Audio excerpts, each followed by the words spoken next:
depois, com a cabeça mais fria, eu fui conversar com a minha mãe. A gente sempre conversou sobre tudo. Eu achei que talvez eu pudesse ajudá-la a ver que alguma coisa estava fora do controle. Por ilusão da minha parte, ela me acusou de ser preconceituosa. Disse que nunca esteve tão feliz na vida e que havia tomado algumas decisões. Entre elas, de que não ia mais se importar com o que as pessoas poderiam pensar, apenas com a sua felicidade. Eu sempre achei que as pessoas não têm que se adequar aos padrões. Cada um deve procurar a sua felicidade. Mas ela estava se expondo muito. E do jeito que a coisa ia, ela ia acabar se dando mal. Veja só o tipo de homem com quem ela estava se relacionando. E foi aí que ela me disse que havia cansado de velho. E que a partir do dia em que ela começou a sair, descobriu que os homens mais jovens são muito melhores.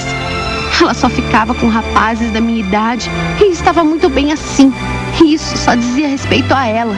E ela não estava nem aí se eu aceitasse ou não. O que mais eu poderia dizer depois disso?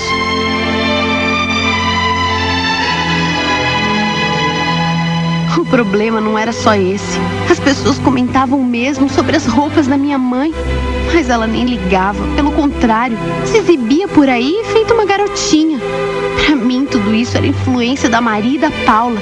Elas eram duas velhas assanhadas que nunca se casaram e viviam atrás de homens. A Maria se aproveitava da minha mãe, usava as roupas dela, andava no carro da minha mãe e não demorou muito para que ela pedisse dinheiro emprestado. Que minha mãe, claro, emprestou. A nossa situação financeira era estável, mas não dava para esbanjar. A minha mãe tinha as economias dela e foi esse dinheiro que ela emprestou. Enquanto isso, a festa parecia não ter fim. Elas saíam de segunda a segunda. Era incrível ver o pique daquelas mulheres. A minha mãe chegava em casa de madrugada e cada vez com um rapaz diferente. Aquilo já tinha virado uma rotina. Ela tinha virado o terror da vizinhança. Pensava em homem o dia inteiro.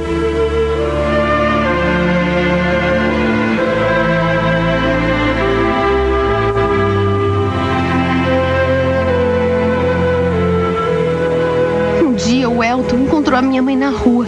Ela estava com a Maria e com a Paula, aquelas safadas, e ficaram de papo com meu namorado, que estava indo para casa me ver. Como ele estava demorando, decidi ir até a casa dele, que era pertinho da minha, e encontrei os quatro na esquina. Como eles não me viram, eu fiquei observando de longe. Aquelas peruas pareciam querer impressionar o meu namorado. Ficavam se exibindo para ele, tocando nele.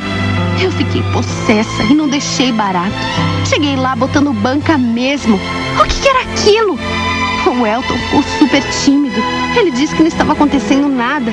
E as peruas deram um jeito de disfarçar. A minha mãe logo saiu em defesa das amigas. Disse que eu não tinha com que me preocupar. Mas eu conhecia aquele tipo de mulher. Elas eram pior que adolescente. Não estavam nem aí e nunca respeitavam os homens dos outros. Eu nunca fui com a cara delas, principalmente a Maria. Nunca engoli a relação da minha mãe com aquelas duas.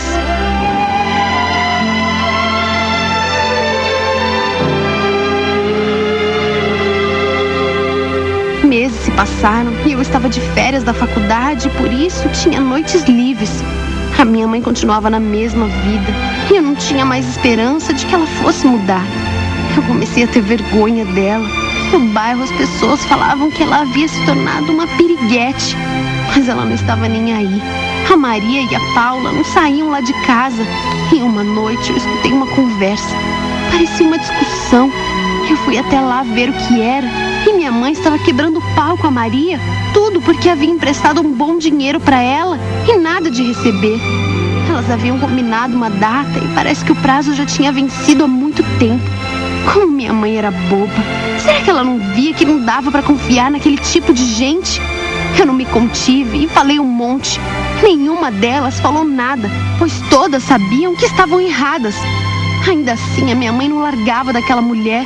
Eu fiquei furiosa. Como ela pode fazer uma coisa dessas com o dinheiro que economizou durante tanto tempo? Eu vivia reclamando da minha mãe. Ter essa decadência acabava comigo. E o Elton era quem mais tinha que ouvir, pois era ele quem estava sempre comigo. Ele andava estranho e acho que ele não gostava desse assunto, pois sempre me dizia que eu não deveria me meter na vida da minha mãe. Um dia eu passei mal no trabalho e tive uma enxaqueca. A minha cabeça latejava, eu precisava descansar. Depois de uns 10 minutos, eu comecei a ouvir um barulho. Eu não conseguia identificar o que era. Demorou para que eu percebesse que era um gemido. E aquilo foi ficando cada vez mais forte, até que eu me dei conta que era na minha casa. Eu levantei e fui ver o que era. Quando eu passei na frente do quarto da minha mãe, eu vi que ela estava com um homem na cama e com a porta aberta. Eu mal olhei, mas vi um sapato no chão. Assim que eu vi, eu me lembrei que eu conhecia aquele sapato. Na hora me veio a compreensão de tudo e eu entrei naquele quarto, feito uma louca. Eu não pude acreditar na cena que eu vi. Na cama da minha mãe estavam ela e o meu namorado. É claro que eles tentaram explicar. O Elton dizia uma coisa e ela dizia outra. Era ridículo. Eu nunca pensei que eles tivessem coragem de fazer uma coisa dessas comigo. Ele, por ser sempre um homem tão íntegro, que me fazia acreditar que eu tinha um namorado perfeito. E ela, faça-me o favor, ela era minha mãe. Aquilo era uma total falta de respeito. Como eles tinham a cara de pau de vir falar que aquilo aconteceu, que eles se deixaram levar, que perderam as estribeiras. Pra mim aquilo não tinha perdão. Eu não queria nem ver a cara deles. Como eles puderam fazer isso comigo, me enganar assim? Como ele foi cair na lorota da minha mãe? Ele via que ela era uma louca, que tinha uma vida promíscua. Como ele pôde? E ela, com tanto homem no mundo, foi se interessar justo pelo meu namorado, que era mais novo que a própria filha. Eu fiquei arrasada. Eu nunca imaginei que seria golpeada dessa forma pelas duas pessoas que eu mais confiava na vida.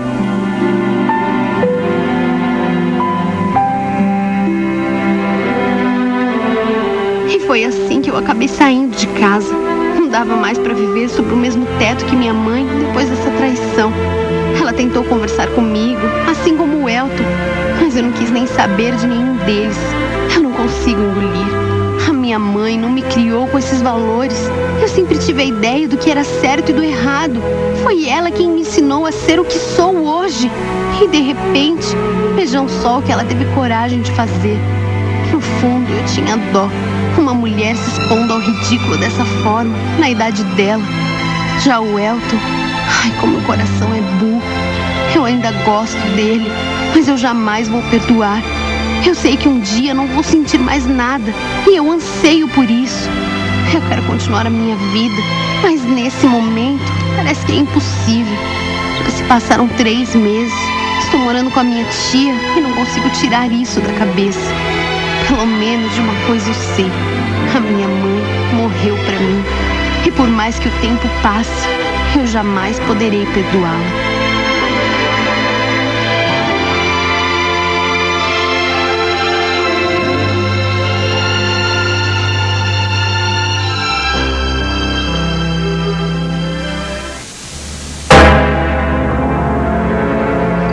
Mágica da transformação, não é? Mas essa mágica da transformação, ela pode acontecer porque nós estamos no comando e porque o acaso está no comando. Aí se o acaso está transformando a sua vida, eu não sei, eu não me sentiria tão confortável assim. É melhor que você esteja no comando da sua vida e sabendo o que pode acontecer a partir das atitudes e decisões que você toma todos os dias. Isso chama-se consciência.